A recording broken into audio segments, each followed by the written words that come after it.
గురుబ్రహ్మ ప్రేక్షకులకు నమస్కారం అండి. ఈ వీడియోలో 2025 సంవత్సరం మార్చ్ మాసం తర్వాత మార్చ్ 29వ తారీఖున శని భగవానుడి యొక్క స్థాన మార్పు అనేది జరగబోతుంది. కాబట్టి కొన్ని రాసుల వారికి శని ప్రభావం నుండి విముక్తి లభిస్తుందండి. కొన్ని రాసుల వారి పైనేమో శని భగవానుడి యొక్క చెడు దృష్టి అనేది పడుతుంది. కాబట్టి తమ్నెయిల్లో పెట్టినట్లుగా ఈ 5 రాసుల వారు ఎవరైతే ఉన్నారో మేషరాశి, సింహరాశి, ధనస్సు రాశి, మీనరాశి, కుంభరాశి, ఈ 5 రాసులలో జన్మించిన వారు 2025 మార్చ్ 29వ తారీఖు తర్వాత శని ప్రభావం నుండి విముక్తి కోసం 7 శనివారాల పాటు కలియుగ దైవమైనటువంటి శ్రీ వెంకటేశ్వర స్వామి వారి వ్రతాన్ని కనుక ఆచరించినట్లయితే జీవితంలో ఎటువంటి ఆటంకాలు లేకుండా సాఫీగా సాగిపోతుందండి.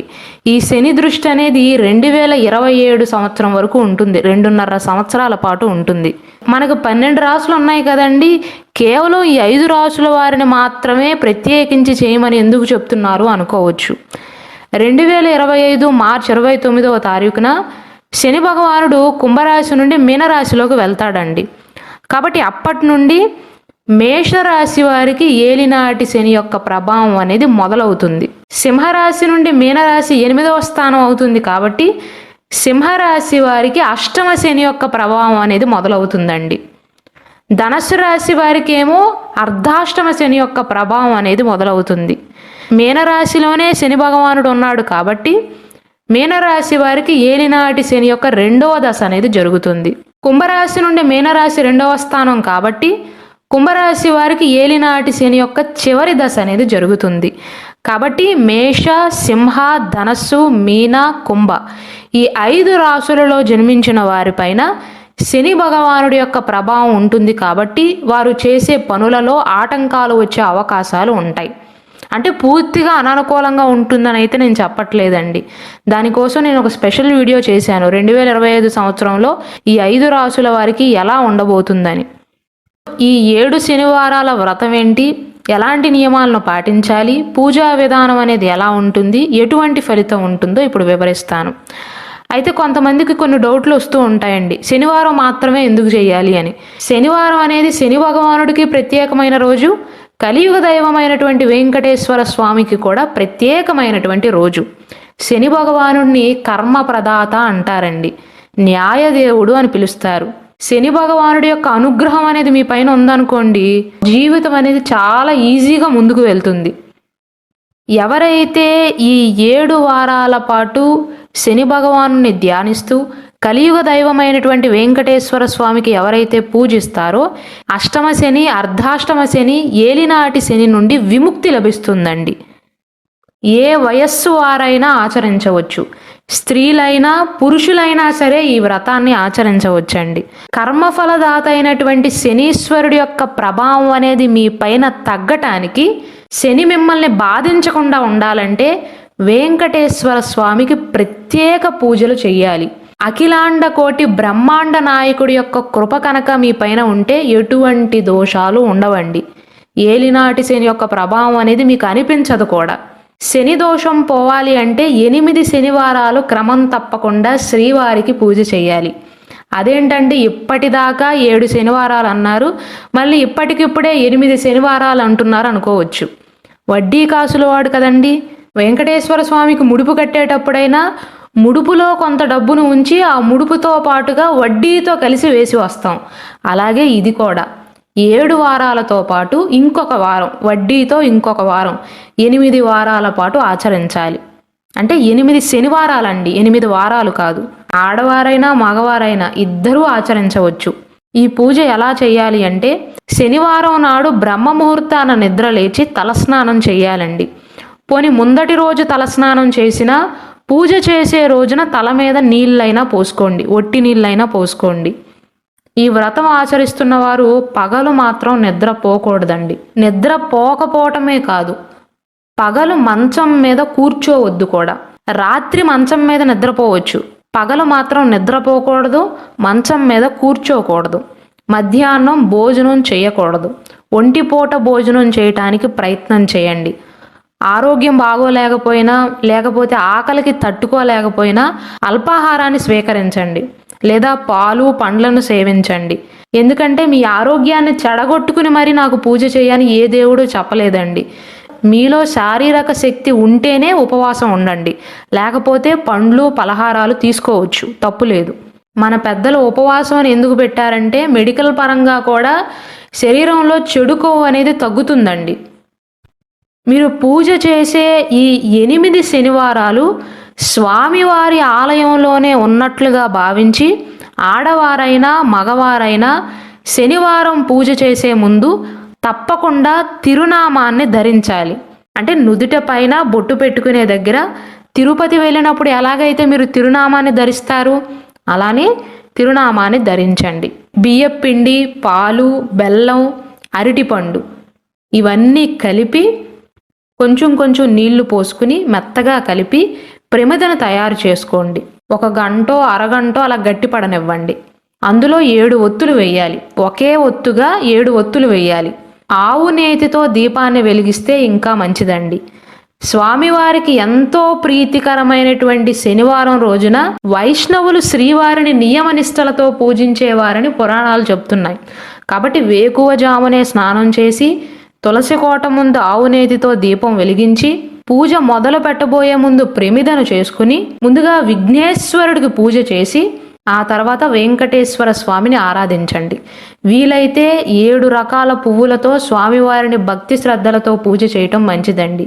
వీలైతే 7 రకాల పండ్లను 7 రకాల ప్రసాదాలను కూడా స్వామివారికి సమర్పించవచ్చు. 8 శనివారాల పాటు 7 రకాల వంటలంటే కష్టం అనుకునేవారు ఎవరైతే ఉంటారో మీకు తోచినన్నండి. మీరు ఎన్ని చేయగలిగితే అన్ని. బెల్లం చితక్కొడితే అదొక ప్రసాదం అవుతుంది. పులిహార ఒక ప్రసాదం అవుతుంది. పాయసం ఒక ప్రసాదం అవుతుంది. అటుకులుంటే అటుకులు ఒక ప్రసాదం అవుతుంది. శనగలుంటే శనగల ప్రసాదం అవుతాయి. ఇలా మీకు కుదిరినట్లయితే 7 రకాల పువ్వులు స్వామివారికి సమర్పించవచ్చు. 7 రకాల పండ్లు కానీ 7 రకాల నైవేద్యాలను చేసి పెట్టవచ్చు. ఉదయం సాయంత్రం 2 పూటలా స్వామివారికి పూజ చేయాలండి. ఉదయం అయితే 6 గంటల నుండి 7 గంటల లోపుగా పూజను ప్రారంభించవచ్చు.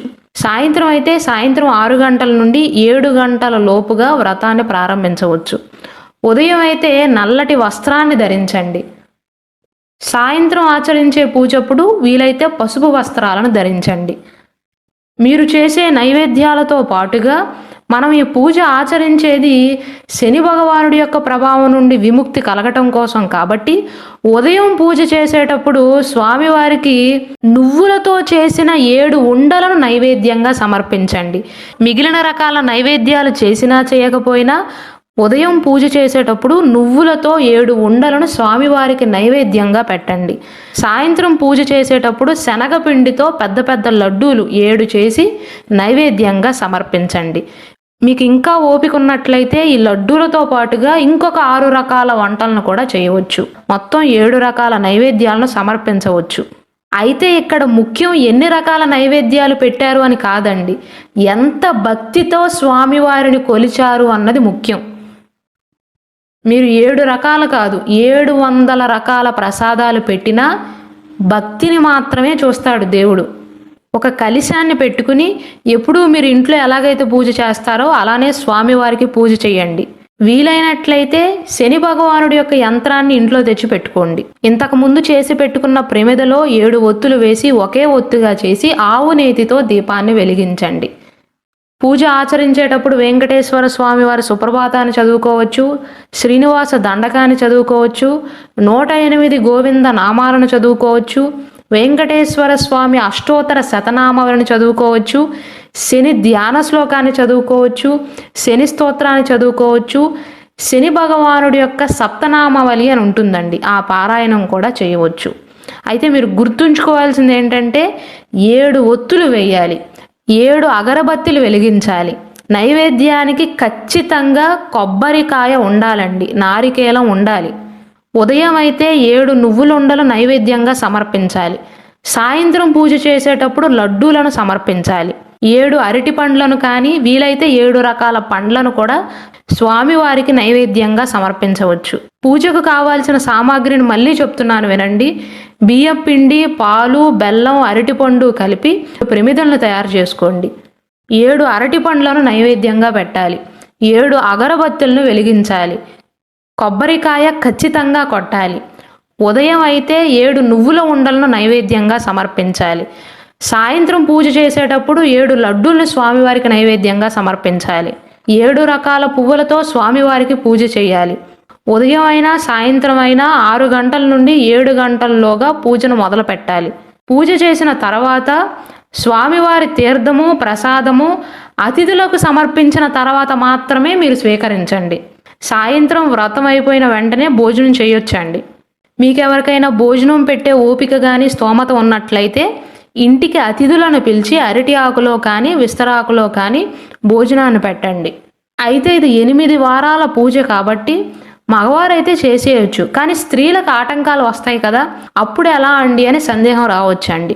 ఒకవేళ స్త్రీలకు కనుక మధ్యలో ఆటంకం వస్తే ఆ వారాన్ని మినహాయించి మళ్ళీ కంటిన్యూ చేయొచ్చండి. ఉదాహరణకు 5వ వారంలో మీకు అడ్డొచ్చింది అనుకోండి, 5వ వారాన్ని మినహాయించి 6వ వారం నుండి మీరు కంటిన్యూ చేయొచ్చు. ఉదయం పూజ చేసేటప్పుడు వీలైతే నల్లటి వస్త్రాలను ధరించండి. సాయంత్రం అయితే పసుపు వస్త్రాలను ధరించవచ్చు. ఇలా మీరు భక్తి శ్రద్ధలతో కలియుగ దైవమైనటువంటి వెంకటేశ్వర స్వామిని కొలిచినట్లయితే శనీశ్వరుడి యొక్క ప్రభావం నుండి విముక్తి పొందిన వారు అవుతారండి. ఎందుకంటే ఈ శని యొక్క ప్రభావం అనేది 2.5 సంవత్సరాల పాటు ఉంటుంది. 2025 మార్చి 29వ తారీఖు తర్వాత నుండి 2.5 సంవత్సరాల పాటు ఉంటుంది. 2027 వరకు ఉంటుంది. ఈలోపు మీరు ఏదో ఒక శనివారం మొదలుపెట్టి 8 వారాల పాటు శ్రీనివాసుణ్ణి కొలవండి. 8 శనివారాల పాటు పూజ చేసేటప్పుడు తిరునామాన్ని ధరించటం మాత్రం మర్చిపోవద్దు. గోవిందా గోవిందా.